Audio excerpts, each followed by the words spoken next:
పాలమ్మినా పూలమ్మినా పైకొచ్చినా అంటూ gram phone record వినిపించే mass leader route మార్చారా?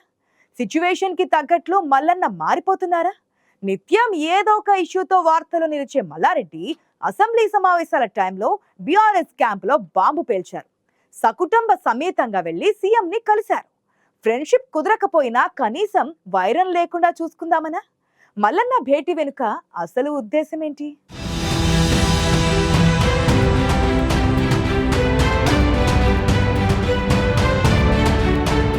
Telangana రాజకీయాల్లో మాస్ ఎవరంటే మల్లారెడ్డి. నిత్యం వార్తల్లో ఉండే రాజకీయ నాయకుడు చామకూర మల్లారెడ్డి. పూలు పాలు అమ్మి పైకొచ్చి చివరికి విద్యావేత్తగా మారిపోయారు మల్లారెడ్డి. ఆ తర్వాత రాజకీయాల్లో కూడా తనదైన ముద్ర వేశారు. పాలిటిక్స్ లోకి ఎంట్రీతోనే మల్కాజ్గిరి ఎంపీగా గెలిచి సత్తా చాటిన మల్లారెడ్డి ఆ తర్వాత మేడ్చల్ ఎమ్మెల్యే అయ్యారు. బీఆర్ఎస్ ప్రభుత్వంలో కేబినెట్లో చోటు దక్కించుకున్నారు. మొన్నటి ఎన్నికల్లో రాష్ట్రంలో పార్టీ ఓడిపోయిన ఆయన మాత్రం మేడ్చల్లో మళ్లీ గెలిచారు.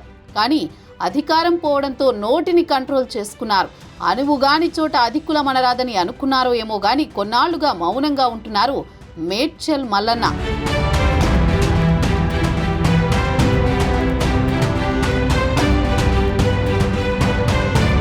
బీఆర్ఎస్ ప్రభుత్వంలో మంత్రిగా ఉన్నప్పుడు నువ్వెంత నీ బతుకెంత అన్నట్టు రేవంత్ రెడ్డి మీద ఒంటి కాలిపై లేచేవారు మల్లారెడ్డి. అప్పట్లో టీపీసీసీ అధ్యక్షుడిగా ఉన్న రేవంత్తో మామూలుగా ఉండేది కాదు మల్లన్న కయ్యం. 2014లో అప్పట్లో టీడీపీ నాయకుడిగా ఉన్న రేవంత్ రెడ్డితో పోటీ పడి మరీ మల్కాజ్గిరి ఎంపీ టికెట్ దక్కించుకున్నారు. అప్పటి నుంచి వారి మధ్య వైరం కొనసాగుతూనే వస్తోంది. 2018లో మల్లారెడ్డి మంత్రి అయ్యాక ఇద్దరి మధ్య గ్యాప్ ఇంకా పెరిగింది. అదే సమయంలో మల్లారెడ్డి అల్లుడు ప్రస్తుత మల్కాజ్గిరి ఎమ్మెల్యే మర్రి రాజశేఖర్ రెడ్డిపై ఎంపీగా గెలిచిన రేవంత్ రెడ్డి మల్లారెడ్డిపై అవినీతి అక్రమాల ఆరోపణలతో విరుచుకుపడేవారు. మల్లారెడ్డి కూడా అదే స్థాయిలో తీవ్ర పదజాలంతో రేవంత్ రెడ్డిని దుమ్మెత్తిపోసేవారు.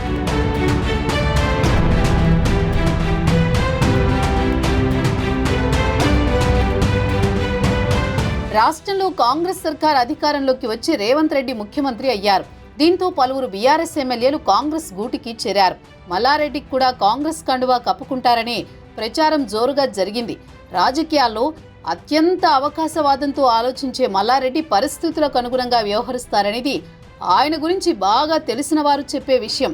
ఇలాంటి పరిస్థితుల్లో మొన్నటికి మొన్న అసెంబ్లీలో రేవంత్ రెడ్డితో మల్లారెడ్డి భేటీ సరికొత్త చర్చకు దారితీస్తుంది.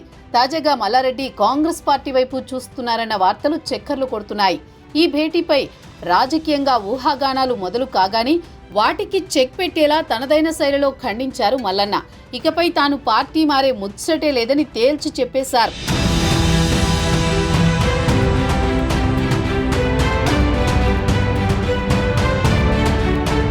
ఆర్థికంగా బలంగా ఉన్న మల్లారెడ్డిని కాంగ్రెస్ గూటికి చేరిస్తే పార్టీకి ఉపయోగపడతారని కాంగ్రెస్ పెద్దలు కూడా భావించారట. అయితే క్షేత్రస్థాయి పరిస్థితులు ఈ ఆలోచనకు అనుకూలించలేదు. ఆయనొస్తే తమ రాజకీయ అవకాశాలు దెబ్బతింటాయని మేడ్చల్ జిల్లా కాంగ్రెస్ నేతలు అభ్యంతరం చెప్పారని సమాచారం. దీనికి తోడు మల్లారెడ్డి కూడా లాజికల్లీ ప్రాక్టికల్లీ అన్నట్లు తనకు 72 ఏళ్ల వయసు వచ్చిందని, ఈ వయసులో పార్టీ మారాల్సిన అవసరమేముందని మాట్లాడారు. కేవలం తమ విద్యా సంస్థల్లో సీట్ల గురించి మాట్లాడేందుకే సీఎంతో భేటీ అయ్యానని బయటికి చెబుతున్నారు మాస్ లీడర్. బీఆర్ఎస్లో తానిప్పుడు ఫుల్ ఎంజాయ్ చేస్తున్నానంటున్నారాయన. బీఆర్ఎస్లో ఆశించిన మేర సీట్లు లభిస్తే పోటీ చేసేందుకు తన ఫ్యామిలీ నుంచి ఏకంగా 4 రెడీగా ఉన్నారని చెప్పుకొచ్చారు. అంతేకాకుండా జమిలి ఎన్నికలొస్తే ఎంపీగా పోటీ చేస్తానని కూడా చెబుతున్నారు ఈ మాటల మరాఠీ.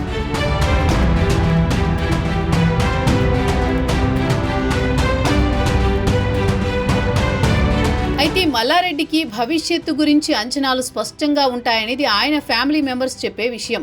ఇప్పటికే తన కుమారులు మహేందర్ రెడ్డి, భద్రారెడ్డి, కోడలు ప్రీతిరెడ్డి పోటీకి రెడీగా ఉన్నారు. మరోవైపు అల్లుడు మర్రి రాజశేఖర్ రెడ్డి మల్కాజ్గిరి ఎమ్మెల్యేగా కొనసాగుతున్నారు. రాష్ట్రంలో కాంగ్రెస్ గ్రాఫ్ రోజురోజుకి పడిపోతోందని, వచ్చే ఎన్నికల్లో మళ్లీ బీఆర్ఎస్ అధికారంలోకి వస్తే కేసీఆర్ దగ్గర తన పరపతితో మళ్లీ మంత్రి అయిపోవచ్చు అనేది మల్లారెడ్డి అంచనా. అలాగే నియోజకవర్గాల పునర్విభజన జరిగితే మేడ్చల్లో మరో 2 కొత్త నియోజకవర్గాలు వస్తాయని, దానికి తోడు మహిళలకు 33% రిజర్వేషన్లు వస్తే ఇంట్లో కోడళ్లని కూడా రాజకీయంగా సర్దుబాటు చేయొచ్చనే ఆలోచనతో గులాబీ పార్టీలోనే కొనసాగాలని నిర్ణయించుకున్నారట మల్లన్న. అటు గులాబీ పార్టీ నుంచి కాంగ్రెస్ గూటికి వెళ్లిన ఎమ్మెల్యేలెవరూ సంతృప్తిగా లేరని అంటున్నారు.